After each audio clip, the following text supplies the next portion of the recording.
Mike was hired just shy of 2 years ago and has already made his mark on USC athletics during a very unique time for the university and, of course, the world. Unlike USC's 3 most recent athletic directors, who all played football for the Trojans, Mike had no previous ties to USC, and he had considerable experience as an athletic director.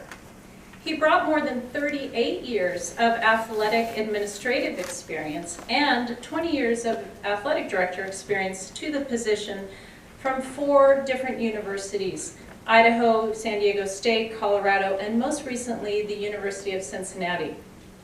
In his 5 years at Cincinnati, Mike oversaw dramatic improvements across the university's athletics, including a resurgence of the men's football team and consistent NCAA tournament appearances by the men's basketball team. Notably, he hired their current football coach, who this season leads an undefeated team, and they just beat Notre Dame on Saturday, and they are currently ranked number 5. At USC, Mike's accomplishments are quickly growing. This past spring, he announced an enhanced athletic medicine program which will allow USC athletics and its student athletes to benefit from Keck Medicine's world-renowned medical experts and resources. He said, "Our vision is to be the most student-athlete-centered program in the country, and providing world-class health care to our student athletes is the very foundation of that mission." Mike here has made 5 new coaching hires, and there have been 4 conference championships in the past 4 years. In 2021, we have 3 national championships, all women's teams: beach volleyball, water polo, and track and field. And as a result of these 3 championships, USC finished 2nd in the Capital One Cup and in the top 6 of the Division I Directors Cup, which annually are awarded to the very best of men's and women's Division I athletics. Finally, USC also captured the Crosstown Cup, our annual head-to-head all-sports competition with UCLA. He leads our athletic department with enthusiasm, a passion for the student athlete, and an expectation of Trojan success. His past 2 years have been 2 of the most challenging years in our long and storied history, and of course we are all aware that his greatest challenge at USC is before him now. His national search to find a new football coach will undoubtedly play a defining role in returning USC to its rightful place atop the college football and athletics world. Please join me in a warm and rousing welcome for USC Athletic Director Mike Bohn.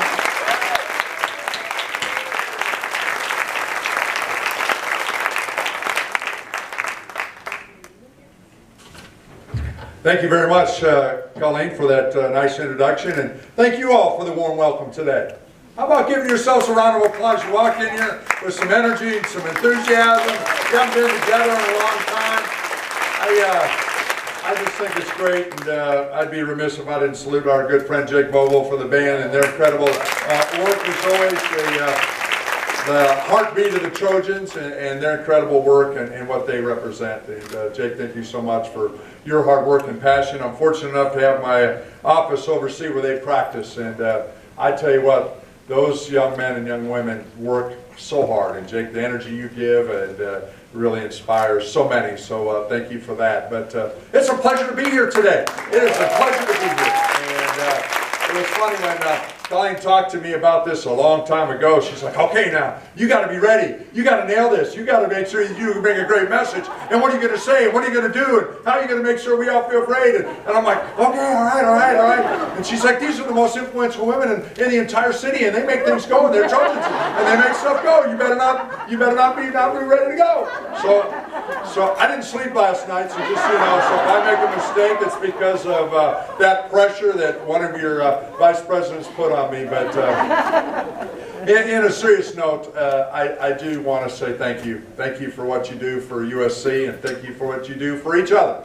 And as many of you know, this last year has been rough.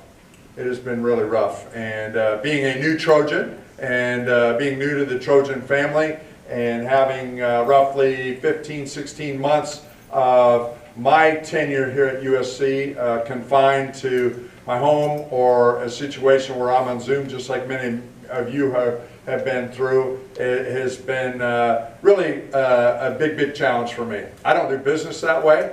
I don't build relationships that way. And so I've had an opportunity to get to know some of you in the room a little bit, but not as much as I'd like. And I'm frustrated by that.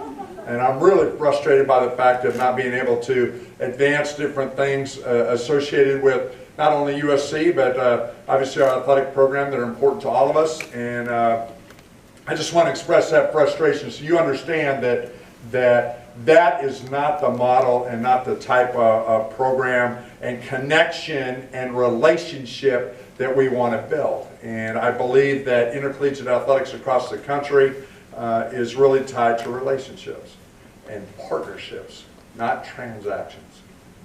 And I think that's something we're working really hard on. So what I prepared for you today, and again I had a lot of pressure to try and put this together, is Colleen was saying, hey Mike, what makes you work?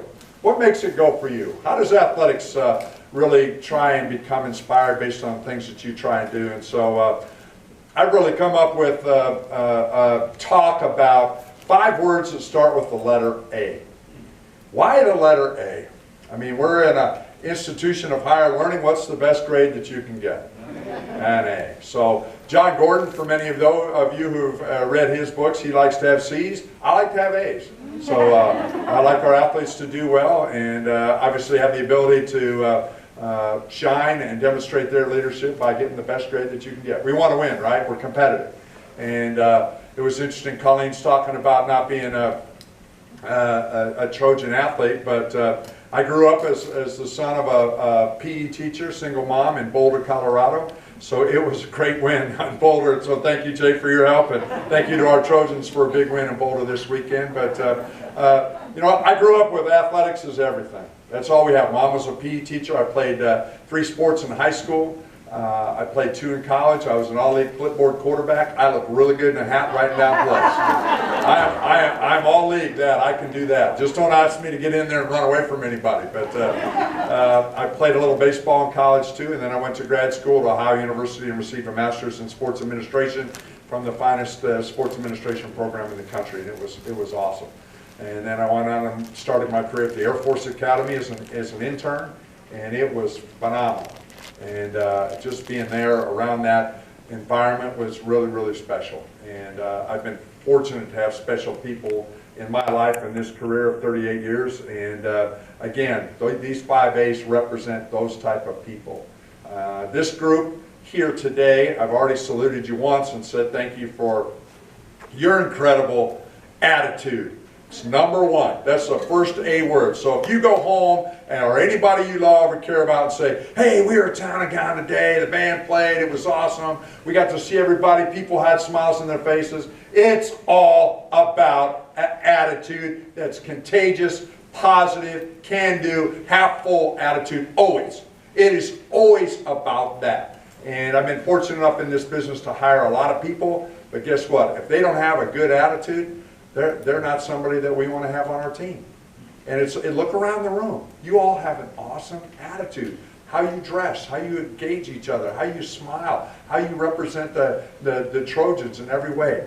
And so attitude is a little thing that makes a big difference. So obviously with the challenges that America's had, USC's had, intercollegiate athletics has had over this last year, it's all about having a good attitude. As I like to say to people, is your attitude contagious?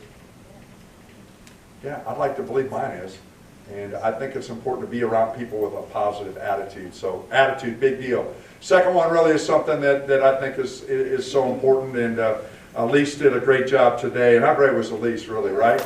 And she talked about appreciation. So appreciation.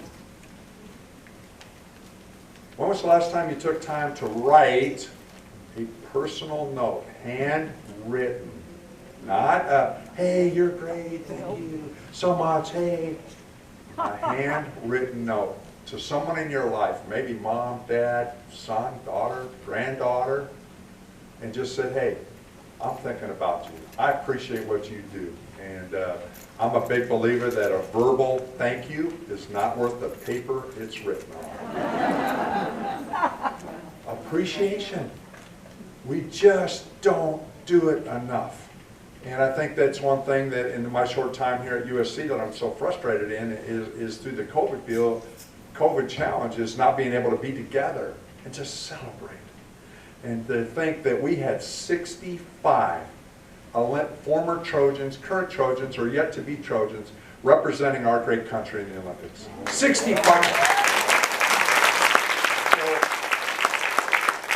So, boy, am I appreciative of that. I mean, I mentioned my career starting at the Air Force Academy and this nation and the military mean a great deal to me. And to have 65 Trojans represent 32 different countries, win 11 golds, 5 silvers, and 5 bronze is just incredible. You know, so I'm appreciative of that, and recognize what they had to go through to do that.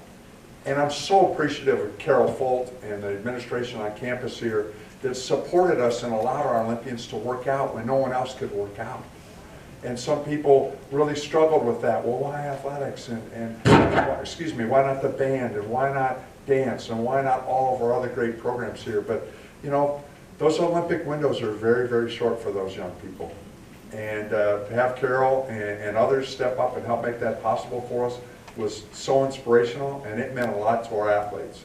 And for those of you that were at the Coliseum for the first 2 games and saw us recognize our Olympians, and to be on the field, and the first thing they say is, wow, I can't believe that. I mean, they're emotional about that. So appreciation, more. We've got to do it more.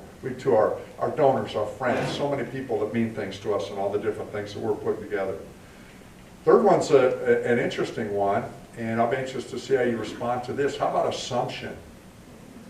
So what happens when you assume something? Many of you laugh. You can spell it with me. A-S-S-U-M-E. Right? So I think it's really important in leadership, and to be successful, you don't assume anything ever. Don't assume I know your dog died. Don't assume I know that your son or daughter or grandchild is having an issue in your life. Don't assume that hey, we know exactly what's going on associated with opening these doors today, lights on, silly little things. Sounds like maybe something that's really not that important. No assumptions. No assumptions, ever. Attention to detail, attention to having each other's back. No assumptions. So I think that's a big one that I think a lot of people don't spend a lot of time on, and I've got to be better at it myself. Don't assume that everyone that we're around understands all the challenges that we have, or all the different opportunities and success stories we have. So it demands great communication. It demands that you do a better job of connecting with people and helping people understand that. So assumption. Fourth one is really a fun one too, and I think this is one that I've been blessed to have learned primarily at the Air Force Academy. Anticipation. So what can we anticipate what's going on? And now our little friend, this pandemic has created a big challenge for us there as we try and anticipate different things. I can't tell you where we're going and strains and all these different things, but I can tell you we're going to come in with a great attitude, and we're going to do everything we can to anticipate every single scenario that comes together so that we can address it to protect our student athletes and ensure that their futures are bright and they have the ability to reach all the different things. I mean, I met with a young lady here today that her whole senior year at USC was through COVID. I can't imagine that. Or many of you probably have family members that went through high school your junior and senior years that they went through COVID.